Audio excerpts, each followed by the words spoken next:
Good morning વિદ્યાર્થી મિત્રો। ગઈકાલે આપણે સુસંગત સમીકરણોની સહતી અને અસંગત સમીકરણોની સહતીની વ્યાખ્યાઓ આપણે શીખી ગયા હતા। એમાં એવું આપણે શીખ્યા હતા કે જો સુરેખ સમીકરણોની સહતીને એક અથવા એકથી વધારે ઉકેલ મળતો હોય તો એવી સમીકરણોની સહતીને સુસંગત સમીકરણોની સહતી કહે છે। અને જો ઉકેલ ન મળે તો અસંગત સમીકરણોની સહતી કહે છે। એમાં આપણે x a ઇન્વર્સ b આવું આપણે શીખી ગયા હતા। એમાં ઉદાહરણ નંબર 27 થી આપણે સ્ટાર્ટ કરીએ છીએ। ઉદાહરણ નંબર 27 તમને આવું આપેલું છે, સુરેખ સમીકરણોની સહતી। સુરેખ સમીકરણોની સહતી 2x + 5y 1,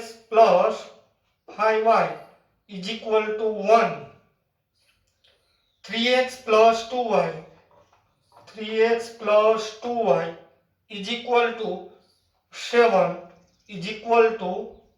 7 નો ઉકેલ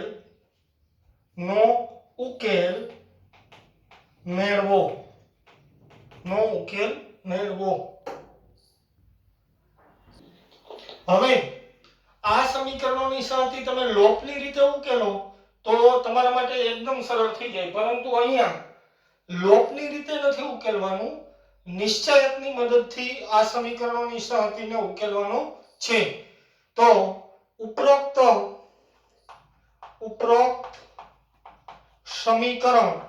સમીકરણ સહતીને કેપિટલ AX = b સ્વરૂપે નીચે પ્રમાણે લખી શકાય। યાદ કરો, સમીકરણોની સહતીમાં કેપિટલ A એટલે x અને y ના સહગુણકો હોય તે શ્રેણિક A બરાબર આવું આપણે લઈશું, x નો સહગુણક 2, y નો સહગુણક 5, x નો સહગુણક 3, y નો સહગુણક 2 = x આપણે શું લખતા હતા તો યાદ હોવું જોઈએ તમને, x અને y। b શું લખતા હતા તો કે જે અચળ પદો સમીકરણમાં આપેલા હોય તે 1, 7 થશે। હવે A ઇન્વર્સ નું અસ્તિત્વ હોવા માટે સૌપ્રથમ શ્રેણિક A ના નિશ્ચયકનું મૂલ્ય મેળવીશું। તો આના બરાબર તો આમ થશે 2, 5, 3, 2। આના બરાબર 2 × 2 એટલે 4, 5 તેરી 15, -15 = -11 is not equal to 0। તેથી A ઇન્વર્સ મળે। આપણે એવું કીધું A ઇન્વર્સ નું અસ્તિત્વ હોય, તેથી A ઇન્વર્સ નું અસ્તિત્વ મળે। તેથી આપેલ સમીકરણ સહતીને ઉકેલ મળે, તેથી સહતી સુસંગત છે। પૂછ્યું નથી છતાંય આપણે લખી નાખીએ છીએ કે આપેલ સમીકરણ સહતીને ઉકેલ મળે, તેથી સહતી કેવી છે? સુસંગત છે। હવે યાદ કરો, x = a ઇન્વર્સ * b આપણે સૂત્ર શીખી ગયા છીએ, બરાબર? તો સૌપ્રથમ આપણે A ઇન્વર્સ મેળવશું। શું મેળવશું? A inverse. તો હવે A ઇન્વર્સ = આપણી પાસે સૂત્ર છે 1 / શ્રેણિક A ના નિશ્ચયકનું મૂલ્ય * adjoint of A। તો આના બરાબર તો હું આ રીતે લખી શકું 1 / -11 * શ્રેણિક adjoint of A। આ 2/2 નો શ્રેણિક આપેલો છે એટલે adjoint of A આપણે ટૂંકી રીતે મેળવતા શીખી ગયા છીએ, યાદ કરો। અગ્ર વિકર્ણના ઘટકોની અદલા બદલી કરવાની, પ્રતિ વિકર્ણના ઘટકોની નિશાની બદલાવાની. તો અહીંયા 2 2 છે એટલે કોઈ ફેર પડશે નહીં. 2 2 અહીંયા થશે -5, અહીંયા થશે -3. તો આ તમારો A ઇન્વર્સ મળી ગયો. હવે આપણી પાસે સૂત્ર છે. હવે x is equal to A inverse into B. તો A inverse આપણને મળ્યો -1/11 into 2 - 5 2 - 5 -3 2 into B. B એટલે આપણી પાસે છે 1 7. 1 7. આ કેટલા બાય કેટલાનો છે? 2/2. આ પણ કેટલા બાય કેટલાનો છે? 2/1. તો આ 2 કેન્સલ થાય. યાદ કરો બે શ્રેણીકોનો ગુણાકાર કેવી રીતે કરવો ઈ મેં તમને શીખવાડ્યું હતું. એટલે 2/1 નો શ્રેણીક મળે. તો -1/11 આને આમ નામ રાખશું. હવે અહીંયા શ્રેણીક લખીશ 2/1 એટલે 2 હાર એક સ્તંભનો શ્રેણીક મળશે. આ 2/1 નો શ્રેણીક મળશે. તો હવે આ પેલી હાર અને પેલા સ્તંભનો ઘટક લખો છે. તો આની પેલી હાર લ્યો, આનો પેલો સ્તંભ લ્યો. તો આના બરાબર તો આમ થાય 2 - 35. 2 - 35. હવે આ ઘટક લખવો છે તો બીજી હાર પેલો સ્તંભ -3 + 14. બરાબર. તો આના બરાબર તો આમ આવશે ઇઝ ઇક્વલ ટુ જુઓ 2 માંથી 35 જાય એટલે કેટલા વધે? -33. એના છેદમાં આ -11 ને અંદર દાખલ કરો એટલે કેટલા બાકી બચશે? 3. આ 3. 14 માંથી 3 જાય એટલે કેટલા બચશે? 11. 11 ના છેદમાં 11 એટલે 1. આગળ માઈનસ નિશાની છે તો -1. આ તમારો ઉકેલ મળી ગયો. x એટલે આપણે આવી રીતે લખીએ છીએ x y. આ તમારો ઉકેલ મળ્યો. સરસ મજાનો દાખલો છે. 2 કે 3 માર્કમાં પૂછી શકે છે. જો 3/3 હોય તો 3 માર્કમાં હોય, 2/2 હોય તો 2 માર્કમાં હોય. અને બરાબર ઝૂમ કરીને બતાવો, સારી રીતે વાંચી શકાય તે રીતે.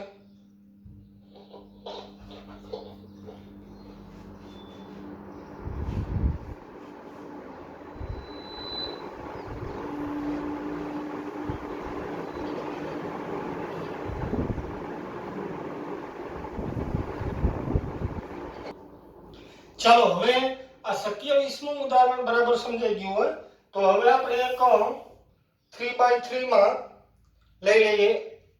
તો તમને આવું આપેલું છે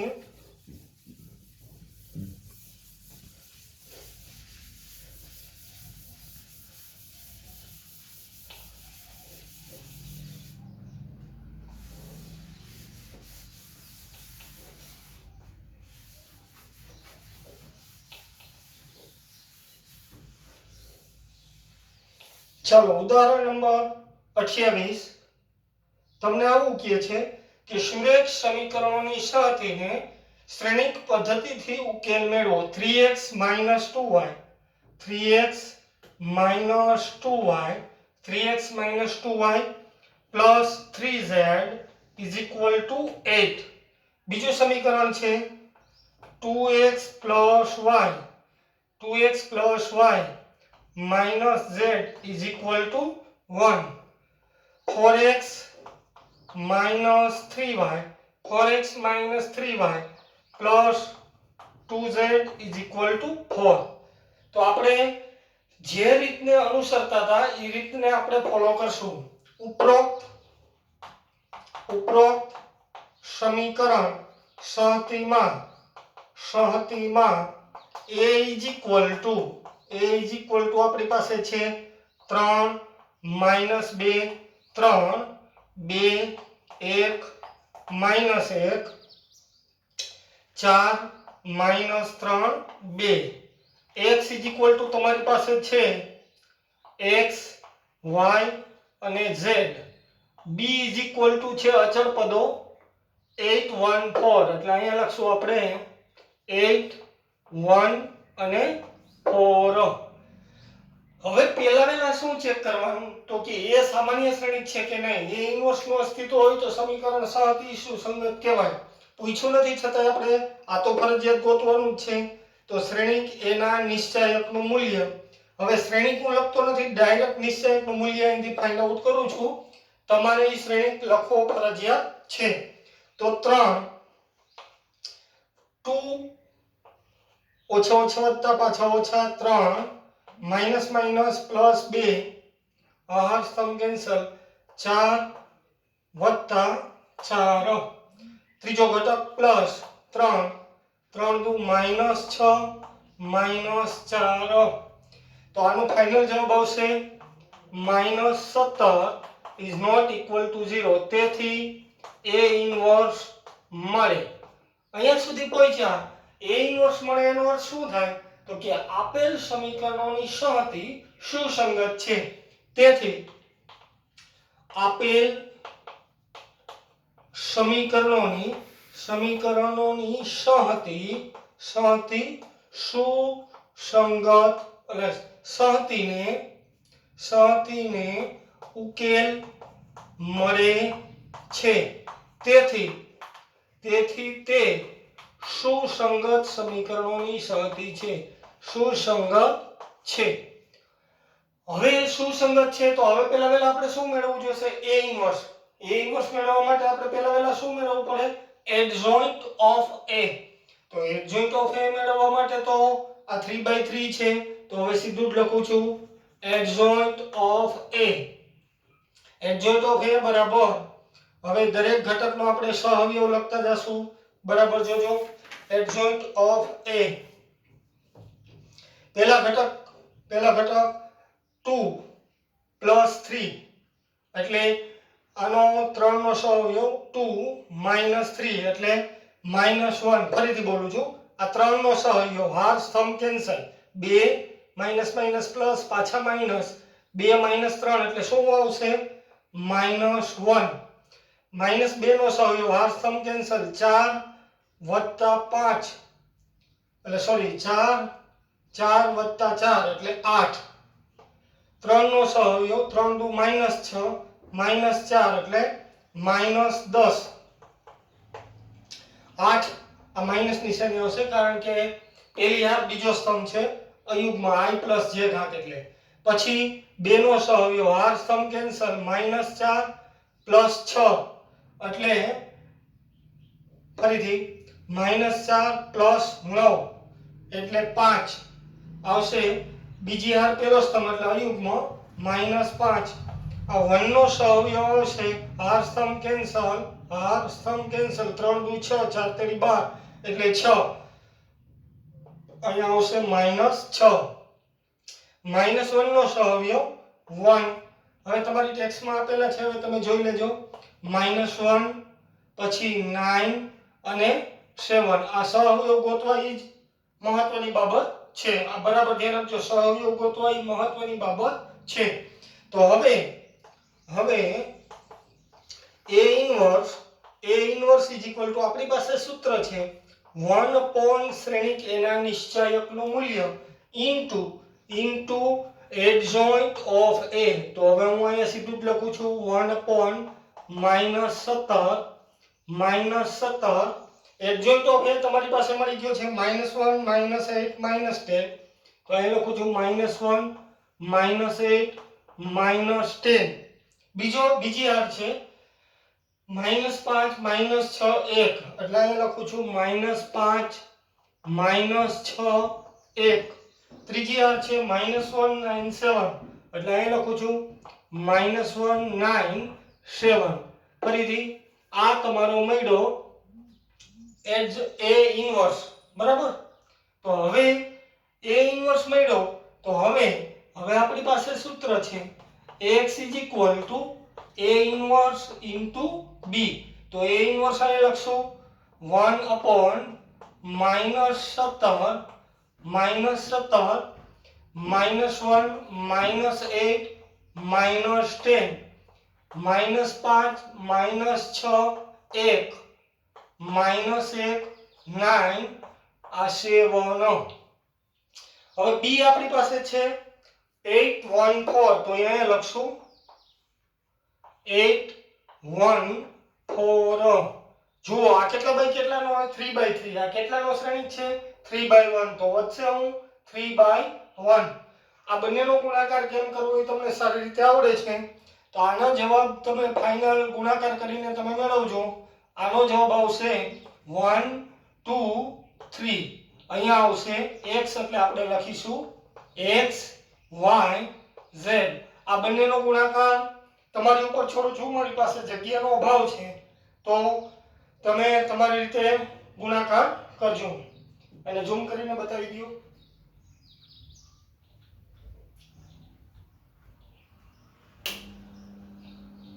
બરાબર વચ્ચે તે રીતે આખું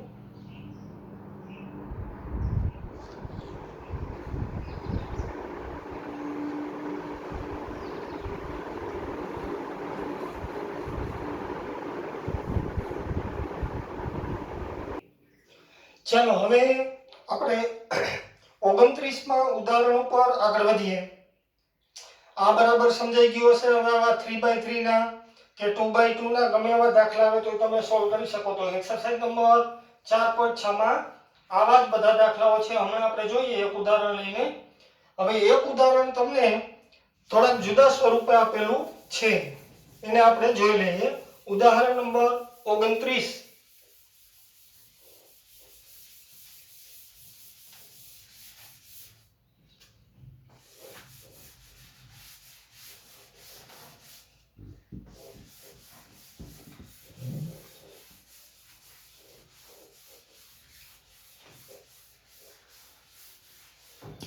ચાલો ઉદાહરણ નંબર 29 ની અંદર તમને એવું કીધું છે કે ત્રણ સંખ્યાઓનો સરવાળો 6 છે જો આપણે ત્રીજી સંખ્યાને 3 વડે ગુણીએ અને તેમાં બીજી સંખ્યા ઉમેરીએ તો આપણને 11 મળે છે પ્રથમ અને ત્રીજી સંખ્યાનો સરવાળો કરતા આપણને બીજી સંખ્યાના બમણા મળે છે તો હવે આપણે અહીંથી શરૂઆત કરશું જુઓ ઉદાહરણ નંબર 29 ધારો કે પ્રથમ સંખ્યા x બીજી સંખ્યા y તથા ત્રીજી સંખ્યા z છે આવું ધારી લીધું પહેલી સંખ્યા કઈ છે x બીજી સંખ્યા કઈ છે y તથા ત્રીજી સંખ્યા કઈ છે z છે આવું આપણે ધારી લીધું હવે આપેલ માહિતી પરથી હું થોડું ટૂંકાવું છું શું કીધું છે ત્રણ સંખ્યાનો સરવાળો 6 છે તો હું આમ લખી શકું x y z = 6 ત્રણેય સંખ્યાનો સરવાળો કેટલો આપેલો છે 6 આપેલો છે પછી શું કીધું છે આપણને કે ત્રીજી સંખ્યાને 3 વડે ગુણી એમાં બીજી સંખ્યા ઉમેરીએ તો 11 મળે છે તો બીજી સંખ્યા કઈ છે y પ્લસ ત્રીજી સંખ્યાને કેટલા વડે ગુણો 3 વડે તો 3z = કેટલા આપેલા છે 11 મળે છે હા 11 મળે છે તો અહીંયા x નો સહગુણક કાંઈ ન હોય તો 0 ગણવાનો રહેશે હવે શું કીધું છે હવે પ્રથમ અને ત્રીજી સંખ્યાનો સરવાળો કરતા આપણને બીજી સંખ્યાના બમણા મળે છે = 2z મળે છે આવું આપેલું છે તો આ 2z ને હું શું કહે છે આપણને ફરીથી પ્રથમ અને ત્રીજી સંખ્યાનો સરવાળો કરતા આપણને બીજી સંખ્યાના બમણા મળે છે એટલે 2y પ્રથમ અને ત્રીજી સંખ્યાનો સરવાળો કરતા બીજી સંખ્યાના બમણા મળે છે એટલે x + z = 2y તો આ 2y ને હું બરાબરની આ સાઈડ લઈ આવું તો કેવા થાય માઈનસ તો હું અહીંયા આમ લખીશ x - 2y + z = 0 મળે છે અહીં હવે વળી પાછું a = આપણે તો આપણી પ્રોસેસ ચાલુ કરી દેવાની a એટલે શું થાય 1 1 1 તો અહીંયા લખશું 1 1 1 b બીજી r શું થશે 0 1 3 તો અહીંયા લખશું 0 1 3 ત્રીજી હાર શું થાય 1 -2 1 1 -2 1 x ઇઝ ઇક્વલ ટુ તમારી પાસે થશે x y z અને b ઇઝ ઇક્વલ ટુ આપણી પાસે મળશે 6 11 0 6 11 0 આ મળ્યું રેડી હવે શ્રેણી કે ના નિશ્ચયકનું મૂલ્ય પહેલા મેળવી લઈએ તો 1 જો 1 પ્લસ 6 1 પ્લસ 6 1 પ્લસ 6 -1 0 -3 0 -3 પ્લસ 1 0 -1 તો આના બરાબર તો કેટલા મળશે 9 તો 9 is not equal to 0 તેથી a inverse મળે તેથી સમીકરણ સહતીને ઉકેલ મળે તેથી તે સુસંગત સમીકરણ સહતી છે સમીકરણની સહતી છે આવું આપણે લખી શકીએ હવે આગળ વધીએ તો પહેલા આપણે શું મેળવવું પડે a ઇન્વર્સ માટે આપણે શું મેળવતા હતા એડજોઇન્ટ ઓફ a તો હવે તમને આ એડજોઇન્ટ ઓફ a મેળવવું છે જોજો બરાબર એડજોઇન્ટ ઓફ a તો આનો આહાર આ સ્તંભ કે આન્સર 1 નો સહયોગ માટે તો 1 + 6 = કેટલા મળશે 7 પહેલી હાર પહેલો સ્તંભ છે એટલે યુગ્મ i ની યુગ્મ ઘાત થશે -1 ની i + j ઘાત એટલે તો બીજો કોઈ પ્રશ્ન આવશે નહીં તો 7 આગળ તમારી રીતે ફાઇન્ડ આઉટ કરજો -3 2 3 0 -3 1 3 1 આવો તમને મળશે તો હવે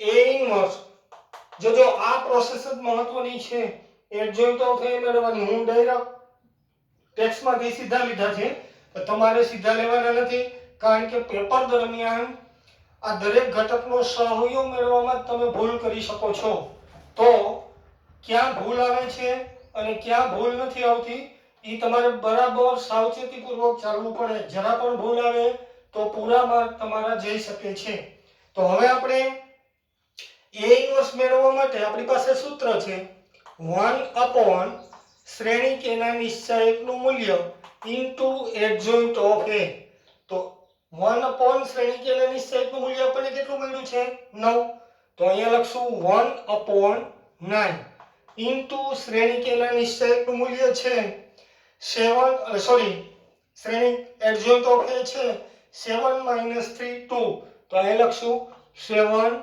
- 3 2 3 0 -3 3 3 0 -3 1 3 1 1 3 1 આ તમારો મળ્યો a ઇન્વર્સ તો હવે આપણી પાસે સૂત્ર છે x = a ઇન્વર્સ * b તો a ઇન્વર્સ તમારો મળ્યો 1/9 ઇન્ટુ 7 -3 2 3 0 -3 1 3 1 ઇન્ટુ b એટલે આપણી પાસે છે 6 11 0 તો એની કિંમત અહીંયા મૂકશું 6 11 0 તો હવે આનો ગુણાકાર તમે કરી શકશો x એટલે આપણી પાસે આવશે x y z અહીંયા આપણે આ ત્રણેયના ગુણાકારથી લખશું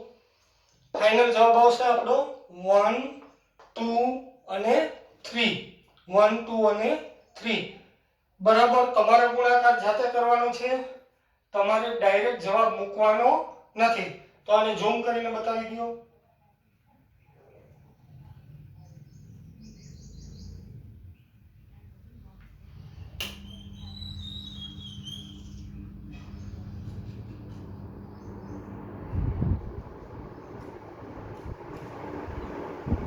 તમે દાખલા નંબર 29 બરાબર સમજી ચૂક્યા હશો તો હવે આપણી પાસે આવે છે એક્સરસાઇઝ નંબર 4.6 તો 4.6 માં તમને શું આપેલું છે હવે જોઈએ.